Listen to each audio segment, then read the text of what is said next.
Marcos 4:35, Jesús calma la tempestad. Dice la palabra del Señor de la siguiente manera: aquel día, cuando llegó la noche, les dijo: pasemos al otro lado. Siga usted.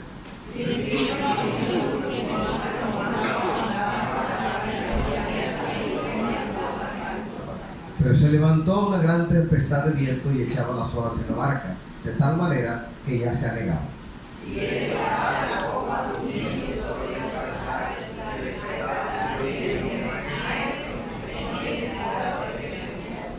Y levantándose reprendió al viento y dijo al mar: calla, enmudece. Y cesó el viento y se hizo grande bonanza.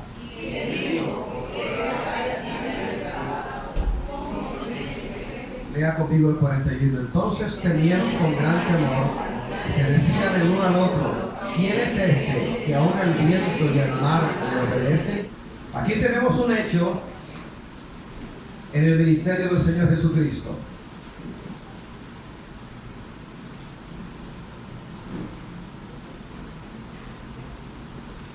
De manera general, cuando uno aborda el estudio del ministerio de Cristo Jesús en esta tierra, 3 y piquito de años aproximadamente, solemos dividir ese ministerio, esos años de ministerio, en año de inauguración, año de popularidad, año de oposición y las últimas semanas y días de vida de Cristo en esta tierra.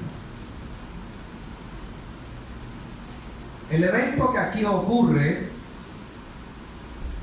toma lugar en el mar de Galilea. Y hablar del mar de Galilea es hablar obligatoriamente de Galilea.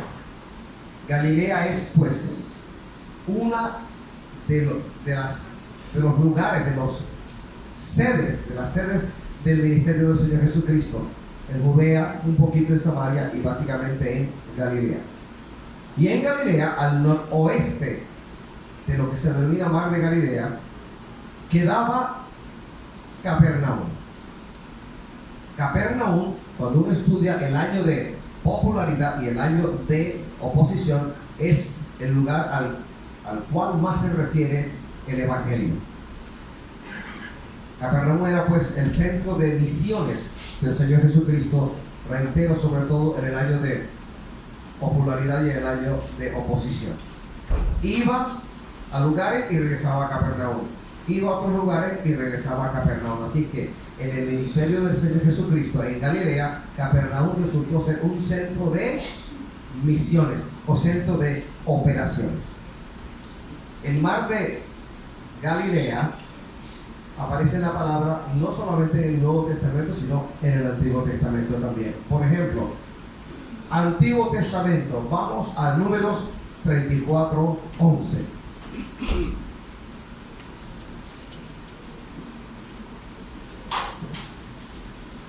Números 34:11.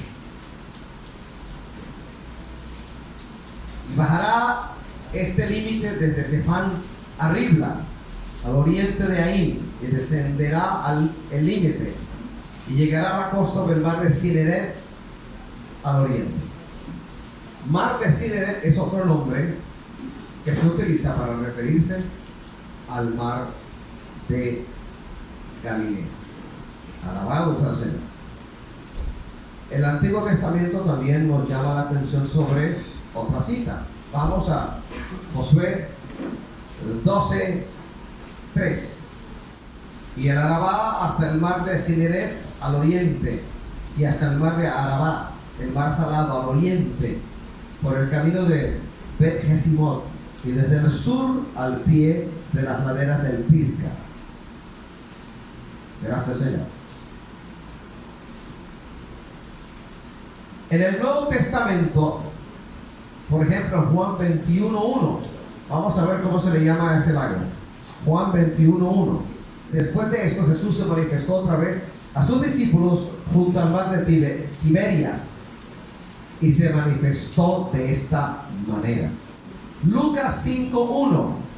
Aconteció que estando Jesús junto al lago de Genesaret, el gentío se agolpaba sobre él para oír la palabra de Dios. Entonces, mar de Cineret, según Números 24:11, y también según Josué 12:3. Lucas 5:1 lo denomina lago de Genesaret. Juan 21:1 lo llama mar de Tiberias o Tiberíades, como dicen algunas versiones bíblicas. Y estamos hablando del mar de Galilea. Realmente no es un mar, o como se denomina en geografía, un mar interior. Realmente un lago de una proporción inmensa. Actualmente el lago existe y se llama Yam Kinneret. Yam Kinneret, el nombre en hebreo. Las medidas de este lago son realmente grandes. 21 kilómetros de norte a sur. 21 kilómetros. Y de este a oeste, 11 kilómetros. Es decir, de largo 21 y de ancho 11. Realmente grande. Este lago queda en una depresión. Con respecto al nivel del mar, este lago queda muy abajo, 211 metros por debajo del nivel del mar. Es una depresión. Y en este lugar, referenciado en el Antiguo Testamento y en el Nuevo Testamento, por supuesto, ocurre esto, lo cual vamos a hablar sucintamente. El Señor ve que la noche llega, invita a sus discípulos, pasemos al otro lado. Era de noche. Por geografía sé que aún actualmente sobre este lago sopla un viento fuerte en las horas de la noche, desde el occidente hacia el este. Sopla de manera continua, sopla de tal manera que lame la superficie del lago de Galilea, del mar de Galilea, y lame esa superficie y poco a poco va levantando olas de gran envergadura. Y toda embarcación que pasa a las horas de la noche de un lado a otro, este a oeste o lo contrario, se va a ver en aprietos, porque el mar interior, llamado mar de Galilea, se vuelve brusco. Hay olas gigantescas y el viento no cesa. Esto ocurrió en este evento. El Señor sabía anticipadamente lo que iba a ocurrir y los invitó a propósito. Pasemos al otro lado. Despide la multitud y le tomaron a él como estaba. No tuvo tiempo de descansar para nada y estaba en la barca y había otras barcas. Dice la palabra en el versículo 37, pero se levantó una gran tempestad de viento. Una gran tempestad de viento no es cualquier tempestad de viento en ese mar interior o lago de Galilea o mar de Galilea, como quiera denominarlo. Gran tempestad de viento y echaba las olas en la barca de tal manera que ya se anegaba. Lo que estaba ocurriendo era sencillamente que en las horas de la noche Jesús estaba en una barca, había otras barcas, pero en la barca en la cual él estaba, el mar se agitó, el lago se agitó, hasta tal punto que se estaba llenando de agua, se estaba anegando, dice la palabra. Y aquí vemos un contraste bien grande entre la actitud, la postura, la pose del Señor Jesucristo, del cual se dice que estaba en la popa, durmiendo sobre un cabezal, y la actitud de los que con él iban en la barca, de desesperación. Por un lado, la calma, la majestuosa calma de Jesús recostando la cabeza sobre un cabezal en la popa de la barca, y por otro lado la desesperación, el temor, el miedo de los que estaban con él, que no eran sino pescadores y sabían de estas condiciones del mar de Galilea. Eran pescadores la mayoría de ellos. Por ejemplo, Pedro y su hermano, Juan y su hermano, eran pescadores, eran curtidos, y esa costumbre era heredada, porque en la familia de ellos había pescadores también. Era una costumbre casi que heredada en ese tiempo, de heredar el oficio del padre. Algunos de ellos eran dueños de embarcaciones y tenían el negocio de la pescadería. Así que estoy hablando de gente ducha, de pescadores sazonados, atemperados, acostumbrados a esto del mar embravecido y a esto del viento huracanado. Sin embargo, en esta oportunidad aparecen tembleques, temerosos, Y nos recuerda nuestra condición, que a veces se levanta una tempestad y Dios lo permite, y lo primero que hacemos, otra vez, Señor, y empezamos la queja fea, horrible, grosera contra Jesucristo. Otra vez, Señor. ¿Y por qué? Y empieza la grosería, y pique se extiende la grosería, porque pasamos de otra vez a ¿por qué? Dice porque suyo y mío ante el Señor es una grosería inmensa, es pecado. Porque cuando decimos otra vez y ¿por qué? Le llamamos inútil, le decimos tú no sabes hacer las cosas, hasta tal punto que yo te pregunto ¿por qué lo permites? Y ahí pecamos groseramente. Y para pecar no se necesita llegar al adulterio o la fornicación. Aún con estas expresiones, con estos dichos de nuestra boca, pecamos groseramente contra el Señor porque le llamamos inútil, incapaz, irresponsable, como se lo dijeron. ¿Sabe qué dijeron estos cuando el mar se agigantó? Maestro, ¿no tienes cuidado que perecemos? Traduzca esta pregunta de ellos, maestro, ¿no tienes cuidado que perecemos? A nuestro costeñol, a nuestro español hablado en la costa. ¿Qué le diríamos? Señor, no entiendo por qué lo permites. Señor, aparte de eso, eres irresponsable porque ¿por qué lo permites? Alabados al Señor.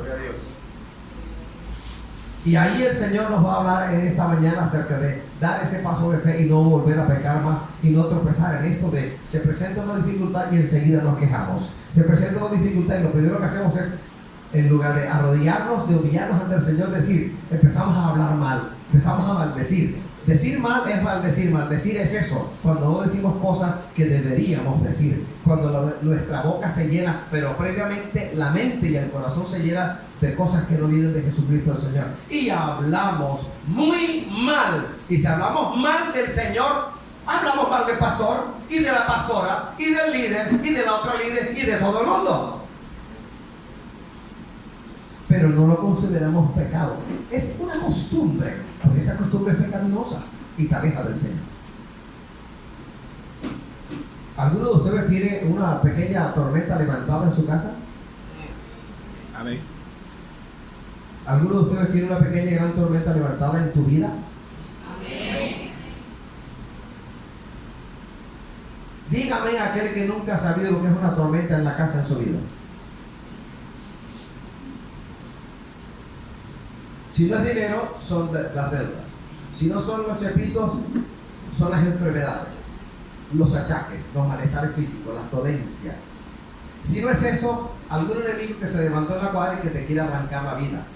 Si no son los enemigos que te quieren arrancar la vida, atracándote, haciendo fleteo, disparándote, cegando la vida tuya con un arma blanca, entonces son las brujas y los brujos que con trabajos encargados envían destrucción a tu vida, separación a la vida matrimonial, celos en ella, indiferencia en él o lo contrario. Es decir, de una u otra manera siempre hay tormentas de viento y mar agitado en nuestra vida, y la barca en la cual ellos están apunta a nuestra propia vida, a nuestro propio tabernáculo. Soy tabernáculo, y mi familia un tabernáculo, y la iglesia un tabernáculo. Venga, venga. Y el Señor nos ha llamado a restaurar el tabernáculo. Pues bien,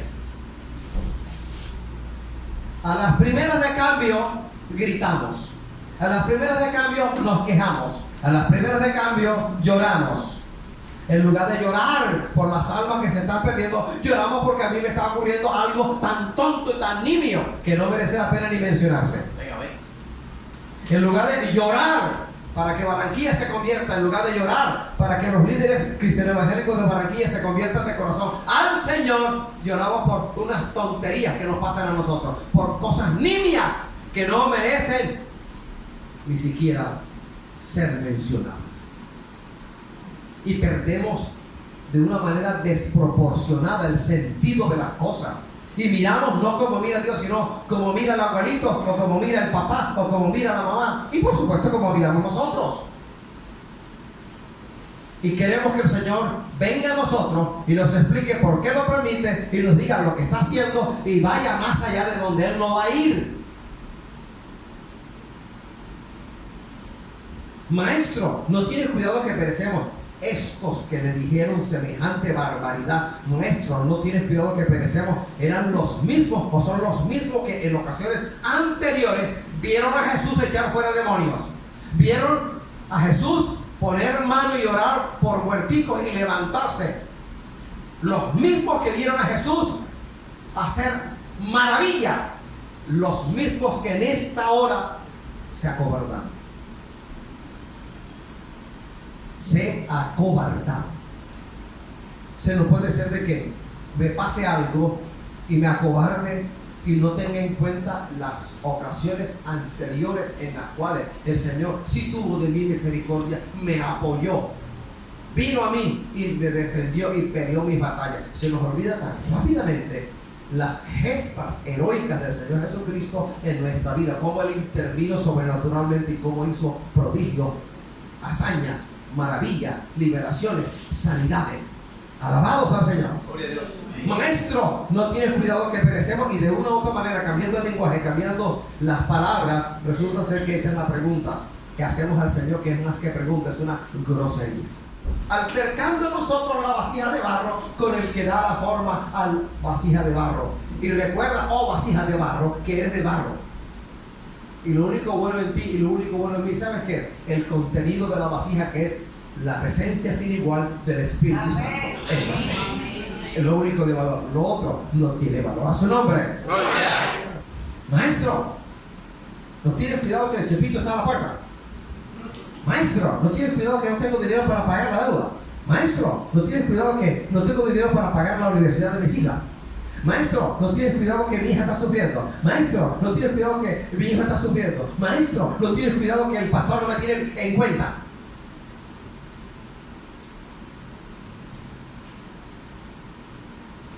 Maestro, maestro, maestro, maestro y maestro. En las groserías que han salido de nuestra boca. Vamos a arrepentirnos de las groserías que han salido de nuestros labios. Los ángeles que te rodean las escucharon, pero también los demonios las escucharon. Y esos demonios han ido a Satanás, y Satanás se ha presentado de una manera que no entendemos, que está en la palabra, ante el Señor, y le ha dicho: esa me pertenece, porque no habla según tu palabra, habla palabras de mal, y yo soy el mal, me pertenece. Y te acusan, y me acusan. El acusador de nuestros hermanos, Satanás, el adversario. Él te acusa, Él me acusa. Dice la palabra en el versículo 39: y levantándose reprendió al viento y dijo al mar: calla, enmudece. Y cesó el viento y se hizo grande bonanza. Que el Señor va a pelear por nosotros, amén. Pero dejémonos que pelee a su manera, dejémonos que haga su obra a su manera. No le estorbes. De manera que podemos estorbar al Señor, claro, pidiendo lo que nos conviene, interviniendo en cosas que atrasan el proceso del Señor en nuestra vida. Él quiere hacer un milagro, pero nosotros metemos la mano y el milagro cesa. Y llegamos al extremo de la comunidad de Nazaret, en Nazaret, donde el Señor fue criado, donde se levantó al pie de su familia. No pudo hacer muchos milagros por la incredulidad de esa comunidad. Y cuando en la iglesia hay incredulidad, y en tu familia hay incredulidad, y en tu vida hay incredulidad, ¿qué milagro vas a esperar? Ninguno. Porque para que haya milagros, portentos, prodigios y maravillas, el Señor tiene que encontrar en ti fe. Porque la fe es la puerta abierta a lo sobrenatural de Dios. La fe es la esencia de lo imposible. Y cuando creemos en Jesucristo el Señor, Él se levanta cuando Él quiere levantarse. Cuando debe levantarse, Él reprende el viento y el viento calla. Reprende el mar y se hace bonanza. Pero Él necesita que la iglesia tenga fe en Él, que Él hará, que Él dará, suplirá y estará siempre presente con nosotros. ¡A su nombre! ¡Alabado sea el Señor! ¡Qué contraste! En el 38, estos amedrantados, pusilánimes, cobardes, que algunos de ellos eran pescadores. Maestro, no tienes cuidado que perecemos. Se levantó el Señor. Que el Señor se levante hoy y reprenda al viento, que lo haga. Y dijo al mar: calla, enmudece. y cesó el viento y se hizo grande bonanza. Ahora vamos a hablar del mensaje. Y levantándose reprendió el viento y dijo al mar: calla, enmudece, y cesó el viento y se hizo grande bonanza. Y les dijo: ¿por qué estáis así amedrentados? Y esa pregunta que el Señor les hizo a ellos es exactamente la pregunta que te hace a ti y a ti y a ti. No hagas así como boxeador esquivando el golpe. La pregunta es exactamente para ti y para ti y para ti y para mí. ¿Por qué estáis así amedrentados? ¿Por qué tienen ese temor? ¿Por qué el temor? Si el perfecto amor echa fuera el temor. ¿Por qué? Y agrega: ¿cómo no tenéis fe? ¿Cómo no tenéis fe?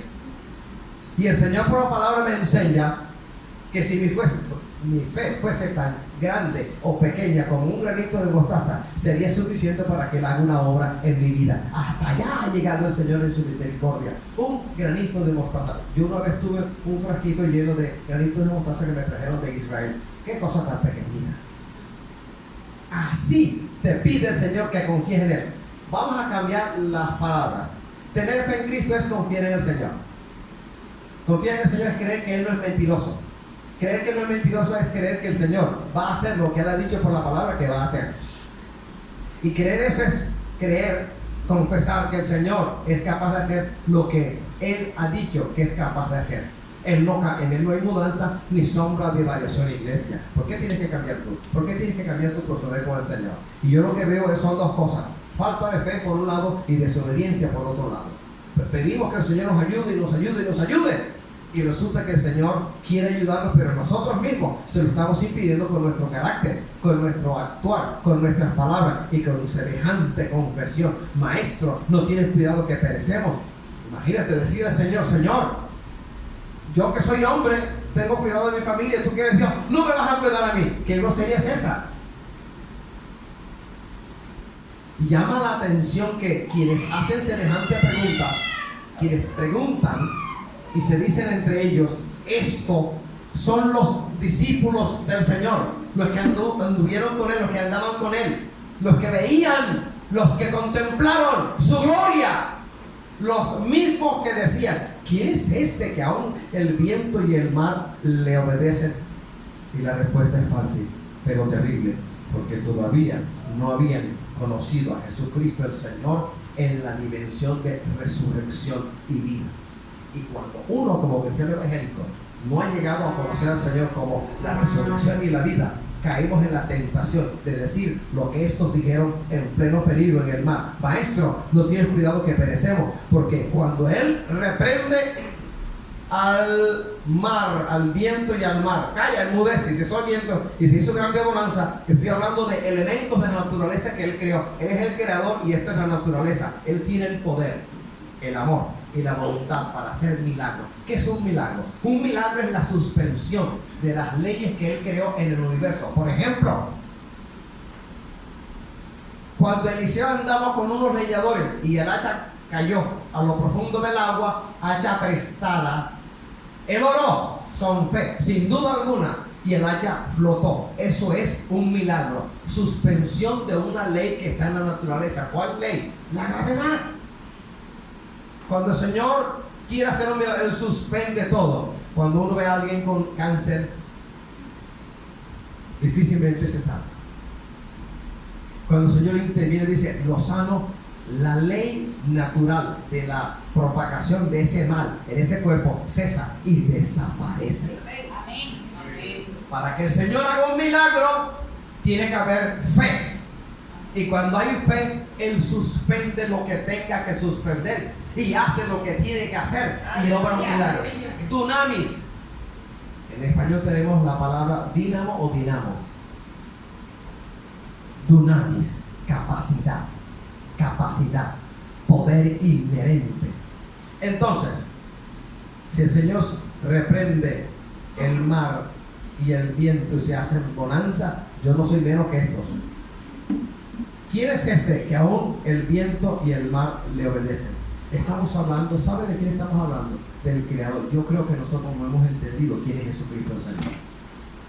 Una vez un ángel, en medio de un problema grande de salud que tenía, que me estaba muriendo, se acercó, se agachó, se manifestó, lo vi, me habló, me arropó, me envolvió en sus brazos y en sus alas y me dijo: Wilfrido, que te sea suficiente saber que el Señor Jesucristo está contigo. Y eso es lo único que nosotros necesitamos saber por la palabra y por el fluir del Espíritu Santo, que el Señor Jesucristo está con nosotros. ¿Y qué dice la palabra? ¿Qué pues diremos a esto? Si Dios es por nosotros, ¿quién contra nosotros? Romanos 8:31. Alabado sea el Señor.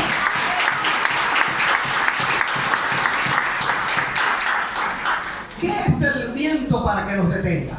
¿Qué es una tempestad para que nos detenga? Nada, porque si confiamos y vamos en el poder del Espíritu Santo, en la voluntad absoluta del Padre, el Hijo y el Espíritu Santo, habrá bonanza, habrá bonanza. Él, yo sé que reprende la tempestad que se me levantó, la reprendió y bajó, y estoy en bonanza, una paz, una tranquilidad que los pescadores que han pasado por el sedazo de naufragar en medio de la mar, océano Pacífico, océano Atlántico, han dicho que después de esas olas tan terribles que pensaron que los iba a cubrir, de pronto cesó todo, se hizo un silencio y salió el sol, y lo que vino fue una brisa agradable en medio de la tormenta. Así, pero mejor es la bonanza que el Señor va a hacer en tu vida si tan solo lo quieres en esta mañana. ¿Usted cree? ¿Crees? Yo también creo. No tienes cuidado significa incredulidad y temor. Dos comadres, dos viejas amigas, viejas enemigas, la incredulidad y el temor, más la indebida actitud nuestra ante el Señor. Hermano, cuando usted no sepa algo, mejor calle, no hable, porque vas a pecar, vas a tropezar y vas a hacer que otro tropiece también por tu culpa. Gracias, Señor. Resulta que en medio de la tormenta vemos solamente la tormenta y las olas y el viento, y no nos atrevemos a trascender esa parte física y ver más allá y ver que hay uno que está siempre contigo en la barca. Él no duerme. Alabado sea el Señor. El que visita al enfermo, el que visitó a esta joven de 31 años de Antioquia hace un buen número de años, en el 5º piso del extinto Seguro Social de los Andes, la sede principal en toda la costa. Esa mujer tenía SIDA y todos los doctores, ni siquiera algunos querían entrar porque tenía SIDA. Estaba enferma, iba a morir. Y llegó un par de loquitos de la iglesia en la cual me congregaba, llegaron y le dijeron: ¿tú crees? Pues también nosotros creemos, y oraron por ella, y sorpresa médica la echaron, porque fueron avergonzados los médicos, porque no reconociendo que algo sobrenatural había ocurrido en la vida de ella. 31 años, la conocí, la vi, sana por completo, y con un montón de papeles que atestiguaban la enfermedad terrible que tenía. ¡Sana! Amén. Vi a una que llegó a la iglesia, una gordita, y dijo: tengo cáncer, oren por mí que estoy. Oramos por ella. Al cabo de un año regresó y difícilmente la reconocimos.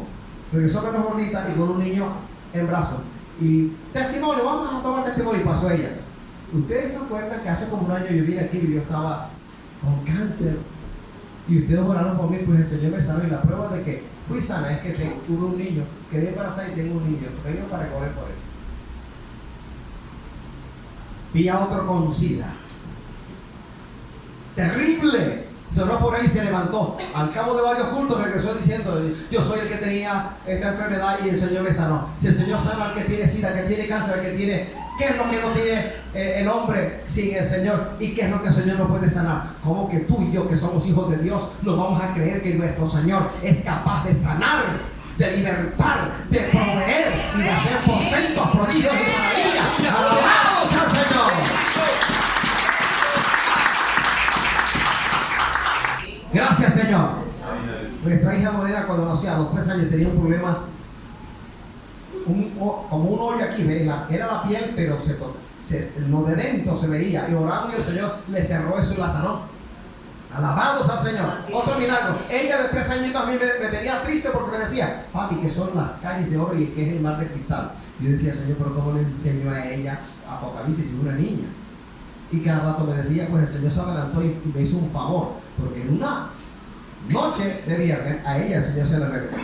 Al día siguiente me tocaba ir a la cárcel de Modelo a predicar la palabra. A las 9 ella se levantó tempranito y en pijamada y con las piernas cruzaditas en su cama empezó a decirnos: el Señor vino anoche y me llevó al cielo y me mostró las calles de oro y el mar de cristal, y vi esto y recuerdo que me dijo, y vi a mi abuelito el de Cartagena, y él nunca lo conoció, pero no está viejo, está joven delante de la presencia de uno que está vestido de blanco y de luz, y hay otro, alabado sea el Señor. ¿Cómo que no voy a creer en milagros si yo mismo soy un milagro? Yo no creía en el Señor, no creía en Jesucristo. Jesucristo no era parte de mi glosario, de mi vocabulario, y se me revela la vida y me muestra y me hace nacer de nuevo. ¿Cómo que yo hoy no voy a creer en milagros, en portentos y en maravillas? Porque si no creo en milagros, soy indigno de ser hijo de Dios, y usted es indigno de ser hijo de Dios si no cree que el Señor es capaz de hacer un milagro, una sanidad, un portento, una liberación, una hazaña.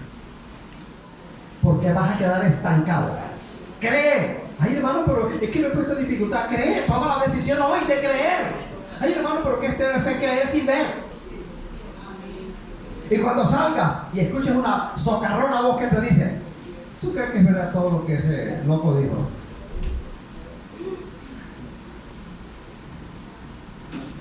Allá te está esperando el chipito.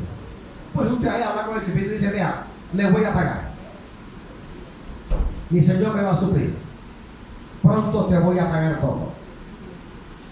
Y si te recuerdan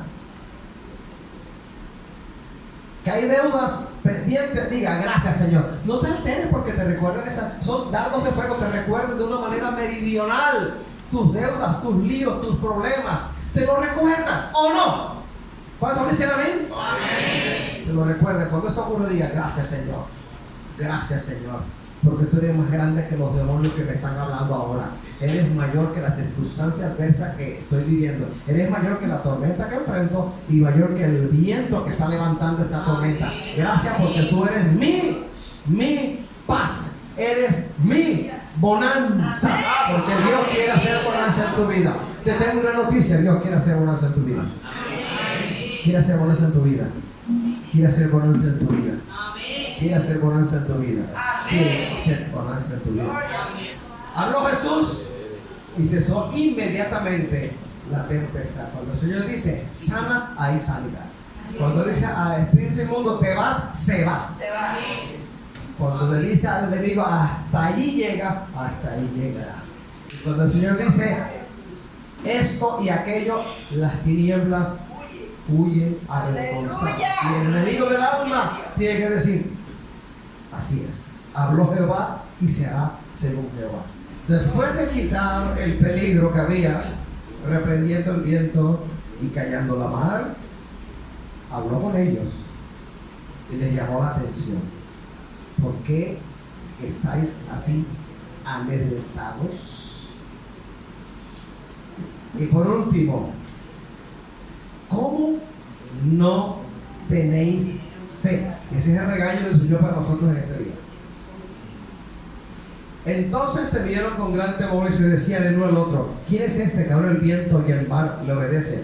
Y la respuesta es: ¿quién es este que puede sanarte, darte trabajo, levantarte, pelear tus batallas, proveer para tus necesidades?